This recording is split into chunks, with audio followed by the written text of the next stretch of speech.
ว่าห่างกายของเฮานี้คงบ่นานเนาะเพิ่นว่าความหมายก็คือคงอีกบ่โดนเท่าไหร่ปัทวิงอภิเศษสติ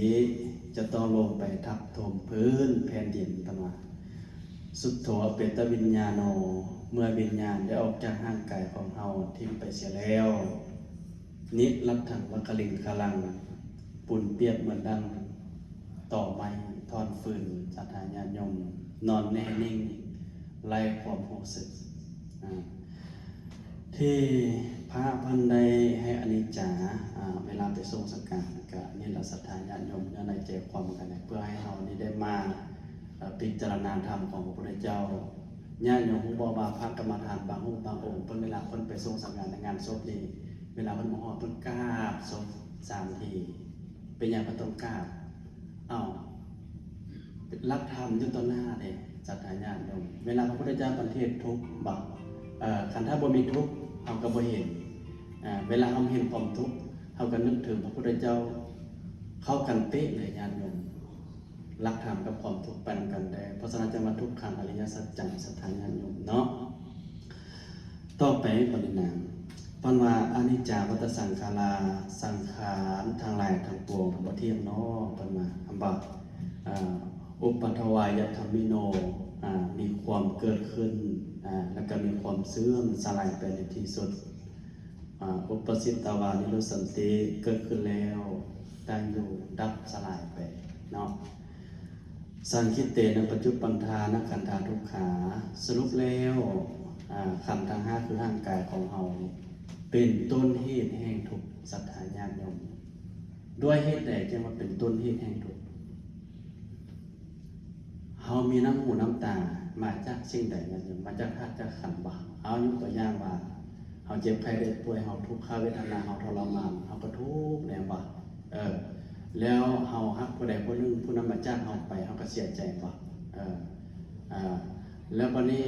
ทุกสิ่งทุกอย่างรวมเข้าแล้วอยู่ที่ขันธ์นี่แหละปัจจวัคขันธ์เนี่ยพระพุทธเจ้าเป็นทุกยิ่งเพราะฉะนั้นให้เฮาทุกคนจงได้พิจารณาว่าขันธ์ทั้งหลายเนี่ยบ่แม่นของเฮาเป็นเพียงแค่ของสมมตินะเฮาจะประคับประคองขันธ์นี้ทำความดี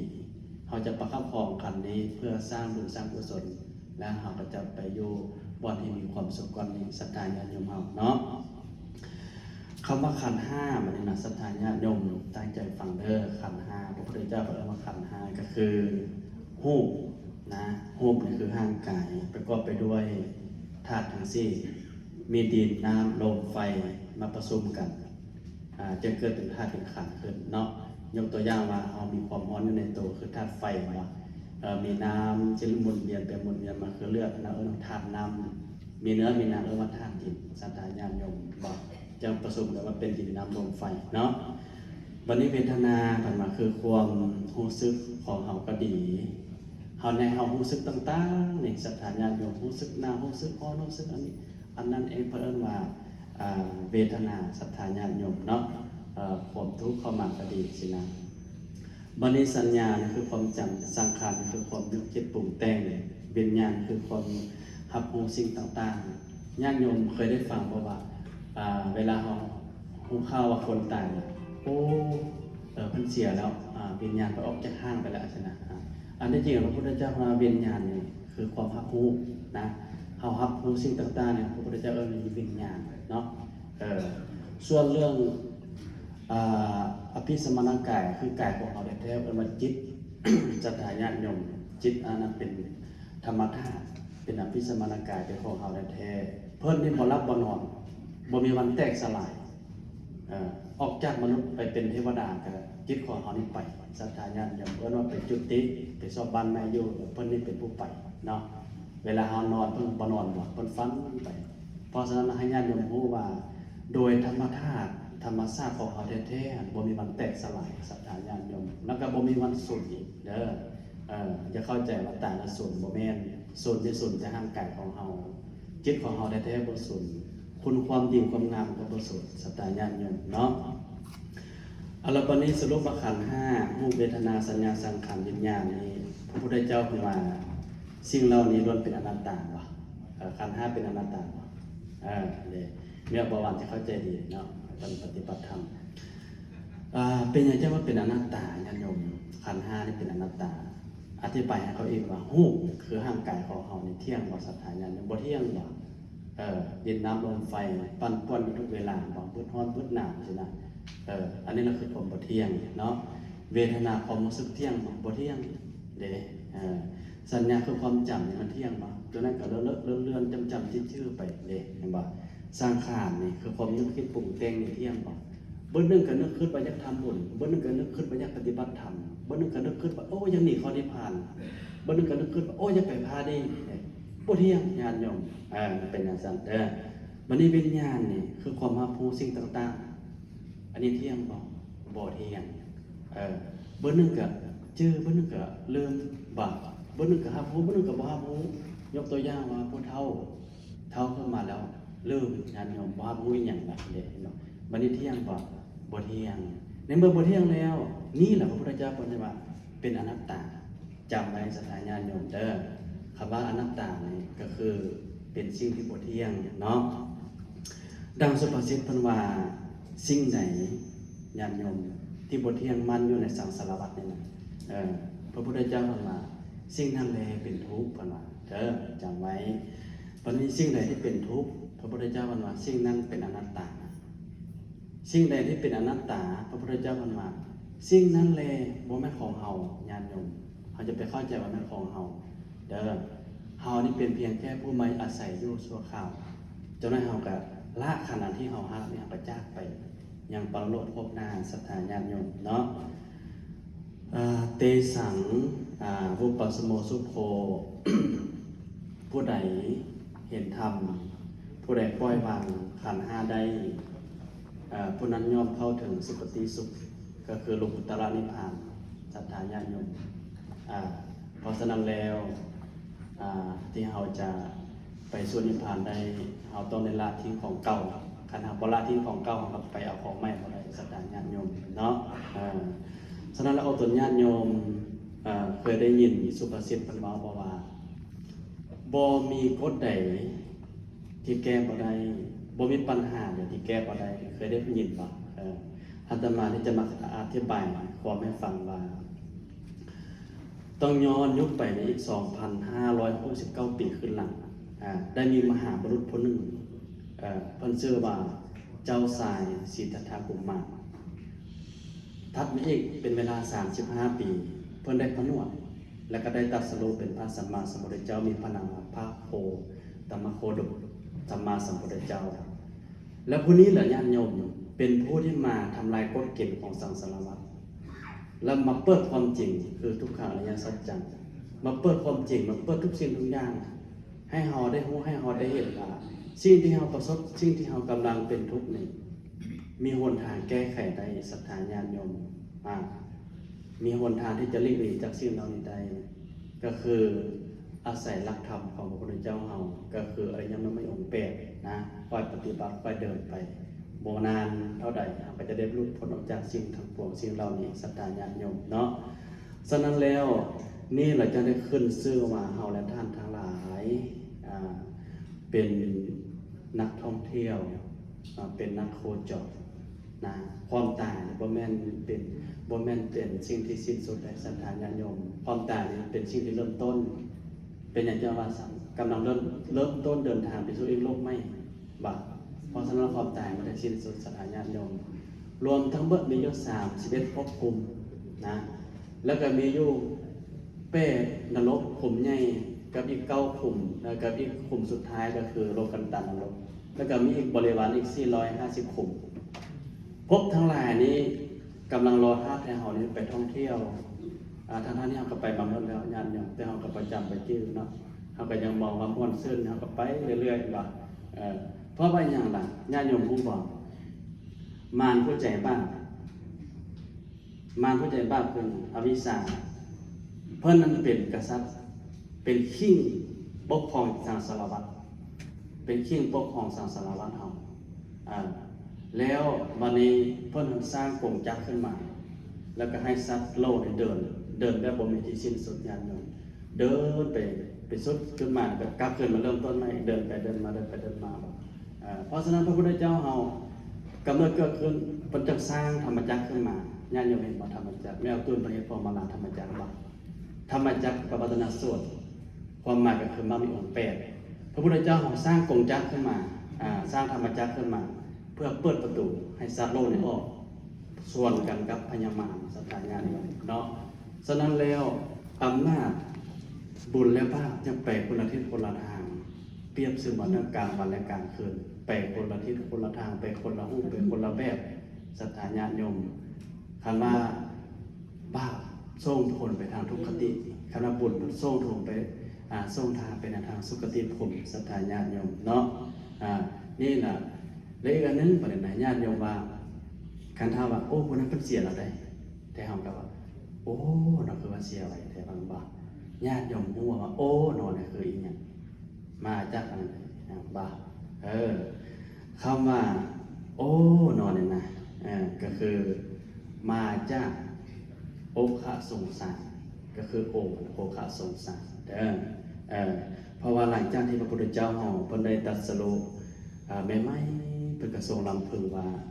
โอ้ว่าน่ะผู้ใดเนาะจะเป็นพยานพอให้ตถาคตผู้ใดเนาะจะทรงคนแก้พระตถาคตนี้ไปโพดเนาะมาพิจารณาเห็นบ่เพราะฉะนั้นคำว่าโอ้เนาะมาจากกบจากเขาก็คือพระสัมมาสัมพุทธเจ้าเฮาเด้อบ่แม่นโอ้เนาะลำเรื่องเด้บ่แม่นเนาะเขาก็เอามาจากนั้นแหละเอาต่อไปท่านสาธุชนญาติโยมทั้งหลายเขาเกิดมาเมื่อนี้พวกเราและท่านทั้งหลายได้มาร่วมกันส่งสักการทานสักบูชาอาตมาเชื่อว่าทางญาติโยมทางอาตมาและทางพระเจ้าประสงค์เราเคยไปมาแล้วหลายครั้งจนนำบ่ค่อยเนาะก็คือเราไปส่งสักการงานศพอาตมา อยากถามสถานญาติโยมว่าเราได้สติธรรมหรือเราได้กติธรรมสิ่งใดประการใดการที่เราไปงานศพสถานญาติโยมเนาะฉะนั้นอาตมาภาพจึงขอให้สถานญาติโยมระลึกไว้4ข้อ4อย่างที่เราไปงานศพที่เราได้มาเด้อก็คือ1ได้มาไว้อะไรแบ่งเบาความเศร้าโศกนะ2ก็คือได้ไม่เห็นน้ำจิตน้ำใจของคณะญาติพี่น้องตลอดเพื่อนมิตร3ก็คือได้มาเห็นความกตัญญูกตเวทีตาของลูกหลานญาติพี่น้องเนาะ4ก็คือได้มาเห็นความสมานสามัคคีของญาติพี่น้องแล้วก็ของหมู่คณะญาติโยมคติญาติธรรมทุกทนานศรัทธาญาติโยมให้ระลึกไว้ใน4อย่างประการที่1ประการแรกเราได้มาไว้อะไรพอเมื่อเรารู้ข้าวว่าลูกซ่านี่เสียละเด้บ่ญาติพี่น้องอยู่ใกล้อยู่ไกลจะเพียงใดอยู่ถึงฝรั่งเศสก็ดีต่างรัฐก็ดีพอรู้ข้าวถึงจะมีวิหงานยุ่งหลายส่ำใดก็ตัดสินใจมาปาเวียงปางานมาสะก่อนก็เพื่อมาไว้อะไรเป็นครั้งสุดท้ายศรัทธาญาติโยมมาขอสมมาเนาะประการที่2ก็คือ เราได้มาเห็นใจกันและกันมีอยู่3ยามก็คือเป็นมา1ยามจนยามเจ็บยามจ้าเราสิเห็นน้ำใจในตอนนี้ได้ศรัทธาญาติโยมเนาะเป็นอย่างจะว่าซ้ำเพราะว่ายามจ้าเป็นเนี่ยนะได้เห็นน้ำใจก่อนวันนี้ยามจ้าตายได้เห็นทางน้ำใจได้เห็นทางน้ำตาญาติพี่น้องมาแล้วก็ห้องให้ใจกันเสียใจศรัทธาญาติโยมเป็นอย่างสั้นเลยเพราะฉะนั้นแล้วดังสุภาษิตเป็นว่าน้ำบ่อน้ำพองยังบ่ท่อน้ำใจฉะนั้นแล้วน้ำใจเป็นสิ่งที่ประเสริฐศรัทธาญาติโยมเด้อบางสิ่งบางอย่างเงินทองซื้อบ่ได้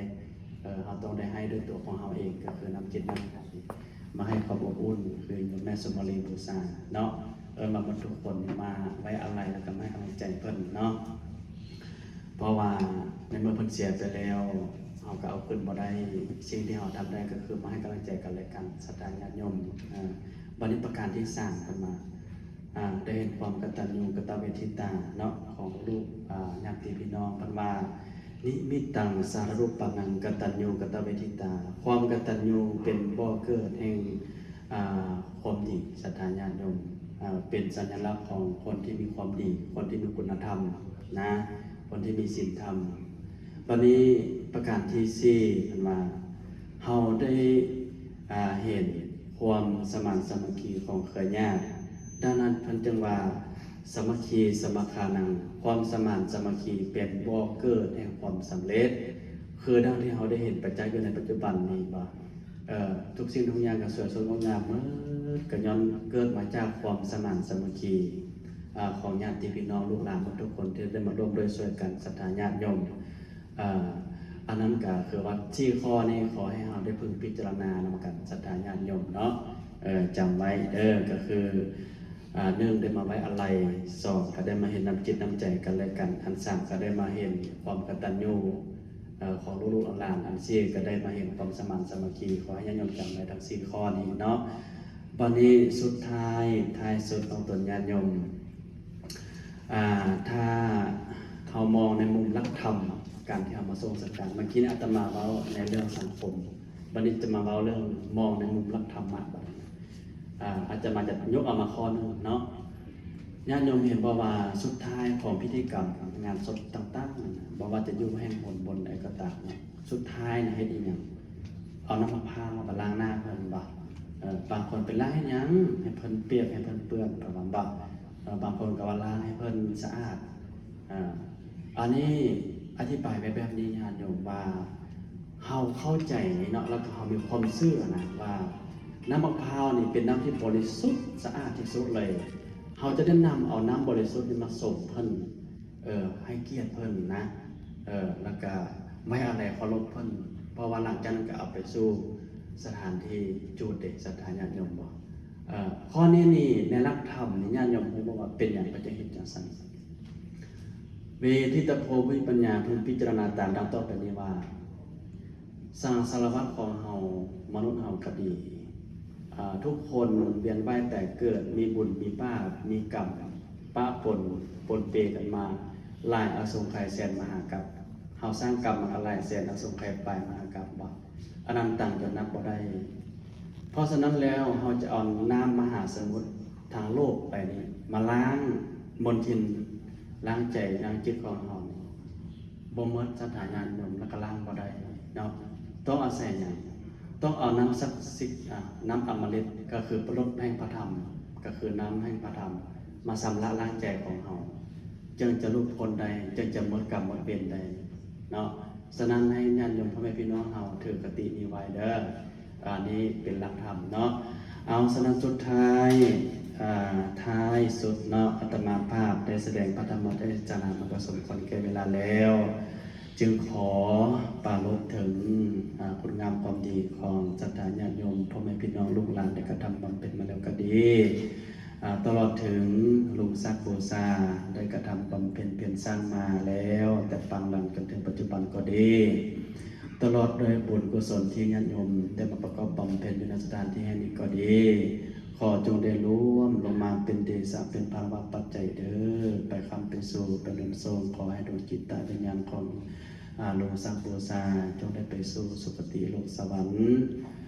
พร้อมเดียวกันนี้ก็ขอให้บุญนี้จงคุ้มครองสะท้อนย้อนคืนศรัทธาญาติโยมทุกทั่วหน้าก็ขอให้ท่านทั้งหลาย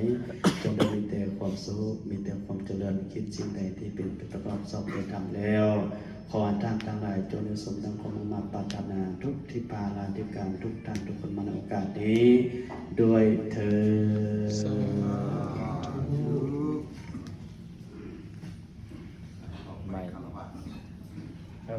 ด